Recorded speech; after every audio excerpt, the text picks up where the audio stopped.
ना, वो डरते नहीं थे, वो डरते नहीं थे। साहस उनमें पहाड़ तोड़ने जितने था, साहस पहाड़ तोड़ने जितना था।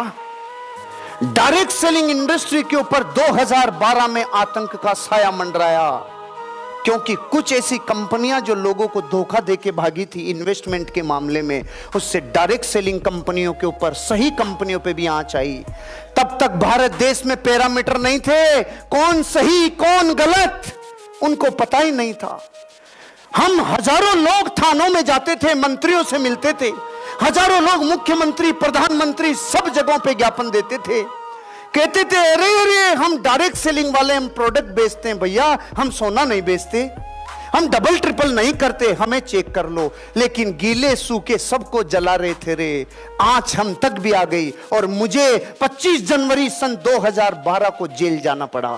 मैं 37 दिन जेल में रहा।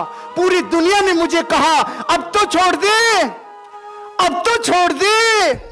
मैंने अपनी आवाज को 1000 गुना करके बोला रे, अरे काम करने का मजा तो आएगा ही अब जब दुनिया में ये पता चलेगा इन लोगों ने इंडस्ट्री बचाने के लिए जेल तक भुगती हुई है। उसी इंडस्ट्री को बचाने के लिए मेरी बेटी से उसकी क्लास में दूसरे दिन पूछा, तेरे पापा का फोटो अखबार में मेन पृष्ठ पे आया था, क्यों अरेस्ट किया? मेरी बेटी ने जिस साहस से बोला था उस दिन उस स्कूल में, अरे वो साहस अगर उसका बापू डरपोक होता तो वो बेटी नहीं जवाब दे पाती। उसने बोला मेरे पापा इस देश की सबसे अच्छी इंडस्ट्री 1 करोड़ लोगों का रोजगार बचाने के लिए कभी पीछे नहीं हटेंगे, कभी नहीं हटेंगे।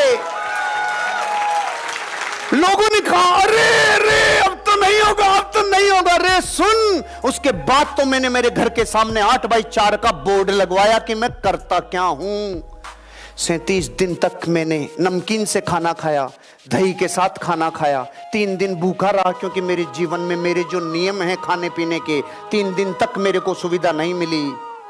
लेकिन मैं रोया नहीं, मैं घबराया नहीं, मैं अपलाइन को गालियां नहीं दिया, मैं मैनेजमेंट पे नहीं चिल्लाया। जिस धंधे ने मुझे पूरी दुनिया में जनवाया है, जिस धंधे ने मेरी रोजी रोटी बनाई है, जिसने मुझे जर्रे से आफताब बनाया है, अब इसका कर्ज चुकाने का टाइम है। हर्षवर्धन जिंदगी में कभी पीछे नहीं हटेगा। आप बाहर संभालो, मैं अंदर संभालता हूं।